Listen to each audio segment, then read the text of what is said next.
मेरे साथ अभी प्रभु श्री राम के वंशज अयोध्या निवासी हैं। मैं उन लोगों से बात करूंगा और आपको बताऊंगा कि पिछले कुछ सालों में अयोध्या में क्या-क्या बदला है और किस तरीके से अयोध्या की जो दिव्यता है, जो भव्यता है, जो आज हम देख पा रहे हैं, वो कैसे बदली है।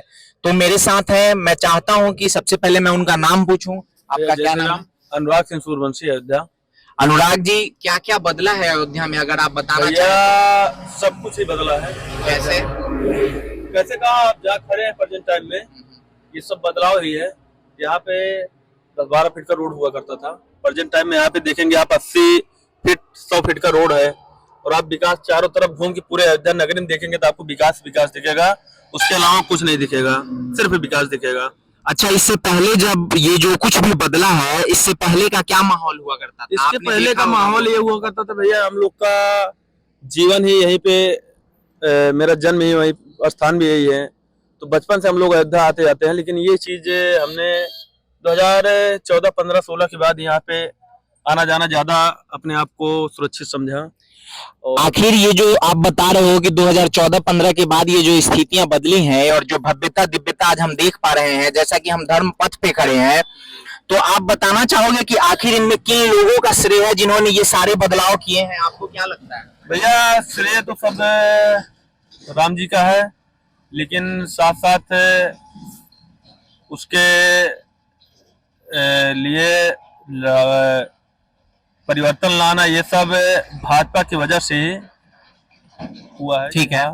भाजपा के कारण ही, उनके मेहनत के कारण ये सब आज दिन हम लोग अच्छा जीवन जी पा रहे हैं कि हाँ ठीक है, हर सब चीज के लिए सुरक्षित महसूस कर रहे हैं खुद को। और इतना विकास हमारे अयोध्या में हो रहा है कि जिसका क्या बताएं आपको। आप देख सकते हैं खुद घूम के चारों तरफ अयोध्या, इस कोने से लेके उस कोने तक आप देखेंगे आपको विकास ही मिलेगा। नहीं, वह वो तो मैं देख रहा हूँ। दरअसल मैं पहली बार आया हूँ और इससे पहले मैंने जो कुछ भी देखा है, बदलती हुई तस्वीरें या पहले की जो भी कहानियां सुनी है, देखी है, वो सारा कुछ वीडियो के माध्यम से ही देखा है या लोगों के माध्यम से सुना है। लेकिन जब मैं पहली बार आज यहाँ आया तो यहाँ की भव्यता देख के मैं दंग रह गया। मैं अभी वही बात कर रहा था और अपने दर्शकों को बता रहा था कि किस तरीके से अयोध्या में जो बदलाव है और जो विगत कुछ समय में बदलाव हुआ है, वो यहाँ की सरकार की जो निष्ठा है, कुछ लोगों की निष्ठा है और साथ ही साथ प्रभु श्री राम की कृपा तो है ही, क्योंकि कहते हैं कि बिना उनके कृपा के एक पत्ता भी नहीं हिलता। तो ये सारे जो बदलाव हैं वो बिना उनके कृपा के संभव ही नहीं है। लेकिन बावजूद इसके कोई ना कोई माध्यम है जो इन बदलावों को ला रहा है। और आपसे मैं एक चीज और जानना चाहूंगा। आपने कहा कि जो सुरक्षा की बातें हैं, तो सुरक्षा के दृष्टिकोण से आपको क्या लगता है कि क्या बदला है? सिर्फ अयोध्या में ही नहीं, अगर वैसे आप पूरे उत्तर प्रदेश के बारे में बता पाए कि सुरक्षा के दृष्टिकोण से क्या क्या बदलाव हुए हैं और जो आपको लगता है कि वाकई में बदला है। भैया अयोध्या में नहीं, पूरे प्रदेश में, देश में हर जगह बदलाव आया है। लोगों की बहन बेटियां, हमारे घर की बहन बेटियां सब सुरक्षित हैं, महसूस कर रहे हैं खुद को। बाहर निकलने में किसी को कोई संकोच नहीं है। और तो अयोध्या तो हमारा डेवलप कर ही रहा है, साथ साथ पूरा भारत डेवलप कर रहा है। अभी हमारे बगल में ही प्रयागराज में कुंभ चल रहा है, वहाँ पे लाखों लोग अपना रोजगार उनको मिलेगा उसके वजह से। अयोध्या में हमारे लाखों लोग को रोजगार डेली मिल रहा है, करोड़ों लोग का परिवार चल रहा है उसी से।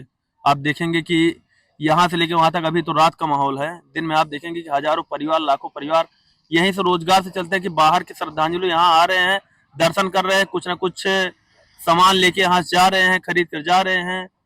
इसकी वजह से डेवलप तो होना ही है, होना ही है। यानी कि आप बात कर रहे हैं टेम्पल इकोनॉमी की। दरअसल खैर उसके बारे में हम डिटेल में नहीं जाएंगे, टेम्पल इकोनॉमी को डिस्कस नहीं करेंगे। लेकिन आपने जो कुछ भी बताया वो वाकई सही है दोस्तों। और जो बदलाव है मैं आपको दिखा भी रहा हूं और विगत 2-3 दिनों में जब तक मैं यहाँ हूं मैं आपको दिखाऊंगा भी। मेरे साथ एक और निवासी हैं। आपका क्या नाम हुआ भैया? सर मेरा नाम नवनीत प्रताप सिंह है। सर हम भी यहीं के निवासी हैं।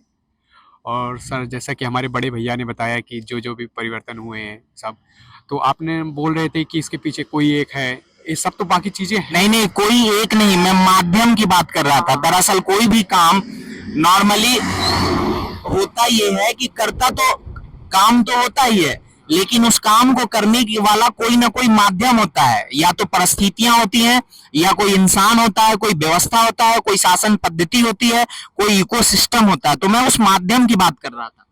जी भैया, मैं जानता हूँ कि जैसे कि हमारे भैया ने बता ही दिया है, अब उसमें मैं क्या कह सकता हूँ, लेकिन यहाँ का जो परिवर्तन है वो अवर्णनीय है भैया, कि हम उसका वर्णन नहीं कर सकते। लेकिन आपने जो बोला माध्यम की बात की है, तो हम बस एक ही माध्यम कहेंगे, ये जो भी हो रहा है आज से पहले ऐसा अयोध्या में कभी नहीं हुआ था। जब से श्री राम भगवान जी यहाँ पे अवतरित हुए हैं, 500 साल का वर्ष जो है वर्ष है। वनवास जो खत्म हुआ है, नहीं नहीं, वनवास तो 14 सालों का था, लेकिन 500 सालों का जो संघर्ष है वो इस कलयुग में जो भगवान अवतरित हुए हैं वो यही माध्यम है भैया, कि आज लोगों को जो भी भैया ने बताया, जैसा कि रोजगार मिल रहा है, सुरक्षा बढ़ रही है, सारा विकास हो रहा है, सब कुछ बस यही माध्यम है भैया, कि हमारे भगवान श्री राम की वजह से आज यूपी ही नहीं बल्कि पूरा भारत एक बदलाव की तरफ है, और इसका पूरा श्रेय मैं सिर्फ अपने प्रभु श्री रामचंद्र जी को ही।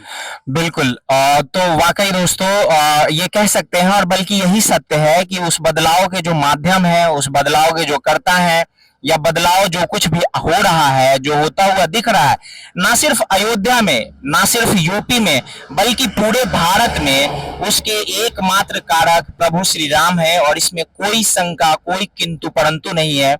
और हम चाहते हैं कि ये बदलाव बरकरार रहे। जिस तरीके से ये बदलाव हम ऑब्जर्व कर रहे हैं, देख रहे हैं हमारे चारों तरफ होते हुए, चाहे वो किसी भी दृष्टिकोण का हो, चाहे वो सुरक्षा के दृष्टिकोण का बदलाव हो, चाहे विकास के दृष्टिकोण का बदलाव हो, चाहे भव्यता, दिव्यता, इंफ्रास्ट्रक्चर, मैन्युफैक्चर, इन सारी चीजों का बदलाव हो, वो वाकई भगवान की कृपा से ही है, और ये बदलाव यूं ही सतत बना रहे, इसके लिए हम आशा करते हैं। बाकी अभी के लिए बस इतना ही दोस्तों, मिलते हैं अगली वीडियो में। टिल देन, जय हिंद, जय भारत, नमस्कार, जय श्री राम।